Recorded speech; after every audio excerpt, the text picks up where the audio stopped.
nakaraang taon, sa pinuntahan naming Sapa, sobrang nagulat kami kasi naman may nakahalong ginto ang buhangin dito. Gold yan, tingnan. Gold. Tingnan mo gold.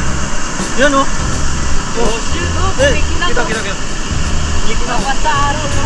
Oh, pakita mo. Gold. Kita mo. Gold. Inunit. Alang gold. Siyempre, ganyan lang naman kamahal ang aming skincare dito sa Japan. Ang Atomic Number 79. Ayo. So nagbabaka sakali kami, baka naman dito mga gold nuggets na. Pero wag naman sana yung mga ginto na nakabalot sa diaper, no? Ibang ginto na yon, 100 carats.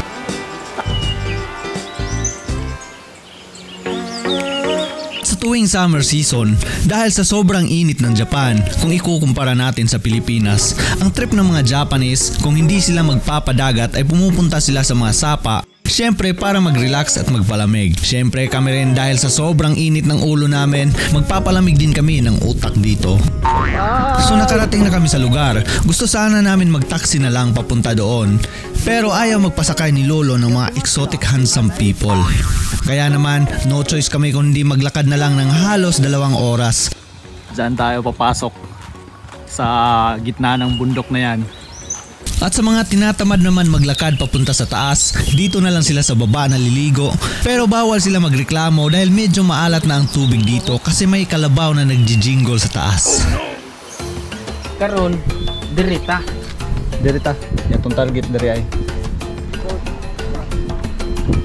Kala ko may entrance. Ang kakol, sakay kakol. Yeah. Naghahanap kami ng pwesto ngayon kung saan kami maliligo kasi ang daming tao. Nahihiya kaming maligo sa mga may maraming tao. Chill lang sila. Hulaan nyo kung ano ang gagawin ni Kuya. A. Manghuhuli ng palaka. B.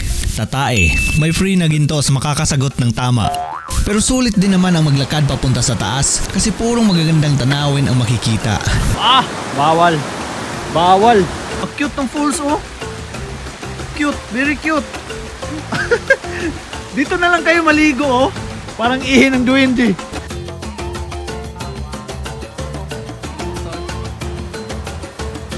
Pag nakakita kayo ng mga ganitong sign sa Pinas, kiso. Ayan. Ibig sabihin may gold dyan. Sign yan na may gold. Yamashita Treasure. Yes! Now I know.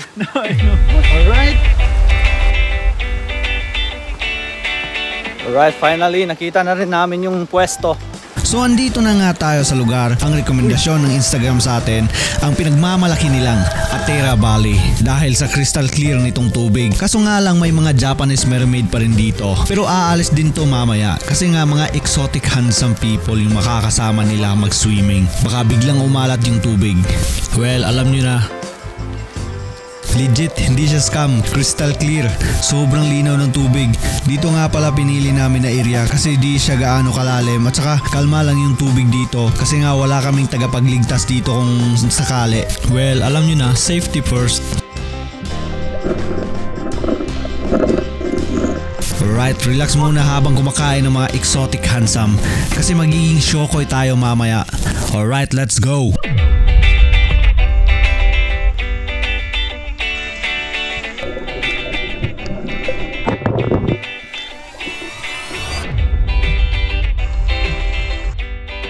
Hello mga friends, huwag nyo na akong hanapin.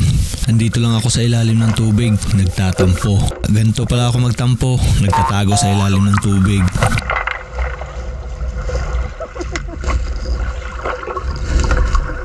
Ang hirap pala maging shokoy, no? Hindi nakakahinga. Yung may utang ka tapos gustong magtago, ito yung legit na idea.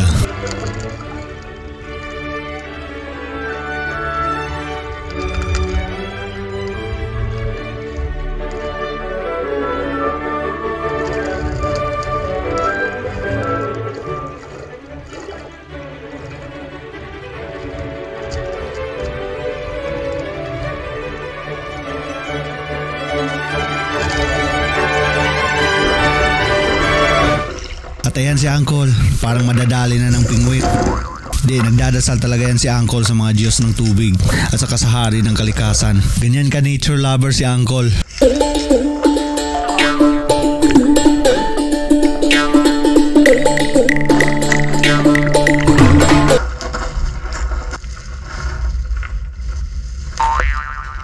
At ayan pa si Uncle, nagwo-water bender.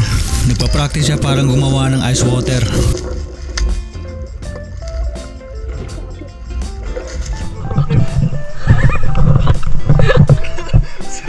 Nagtitinginan talaga yung mga tao.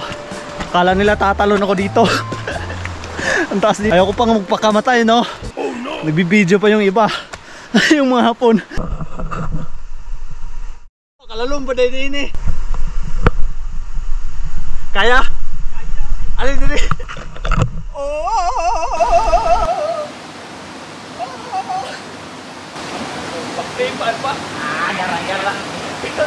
Ayan na naman si Uncle, inatake ng mga bubuyog. May kasabihan na pag lumapit sa iyo yung mga bubuyog, malakas daw yung frequency mo. Frequency mo lang tala, char. Joke lang, gusto lang talaga nila sipsipin yung dugo mo. Ganito lang kasimple.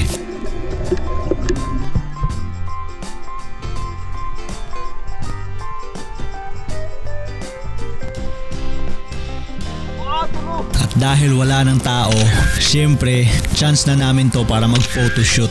Hindi mawawala yung photoshoot kahit saan kami magpunta. Yan lang naman yung trip namin.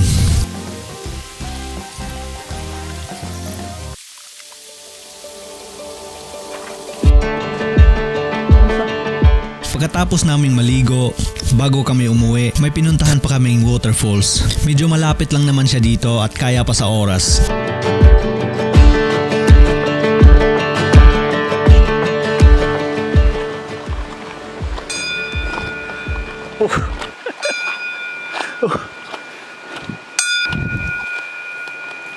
Kinsay nangihisaluyo.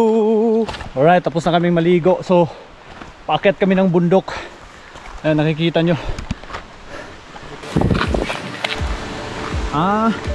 Okay. Tayo sa falls.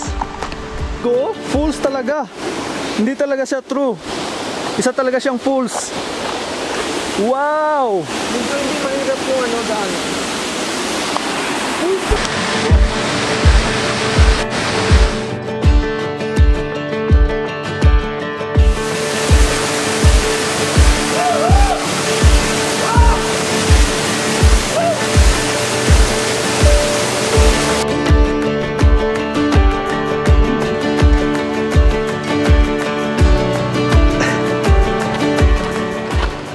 Sugoy. Sugoy. So look at this. Sugoy ne.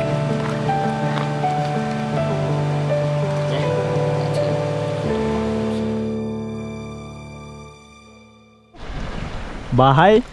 Bahay na may service na bako. Saan kayo? Pag gusto mong tumawid sa trail relays, kailangan nakaganyan yung paa. Uy, dito yung first. Ayun oh. Dito yung first. Kudumo din. Oh, may bata. Kung may bata ka, dito. Ayun. Nice. Ayun. Hey, next dito next. Dapat may 2 meters 3 meters distance yung Kasi may may corona. Sabi yung mga Japanese no. Tataba ng utak. Tingnan niyo naman ang effort mga kaibigan. Yung effort ng mga Hapon, lagyan talaga ng simento, no? At saka pang pintura na lang. Pintura na lang yung kulang. Bye! Bye! Bye, bye, bye, bye! Bye, bye, bye, bye! Alright, shoutout nga pala kay Ziploc Gaming. Tumambay kayo dyan. Sa mga gustong magpa-shoutout, comment lang kayo. Alright, was out sa inyo lahat. At sa mga gustong mag-shopping naman ng mga gamit pang bahay, pang bata, mga laruan, mga toys na makakatulong sa development ng mga bata, bisitahin lamang ang King's New Shop sa Lazada. Ilalagay ko na lang ang link sa description sa baba. At para makakuha ka ng up to 30% discount, mag-message lang kayo sa shop ng code na Amigong Brian. So ano pang inaantay nyo? Bisitahin nyo na. Boom!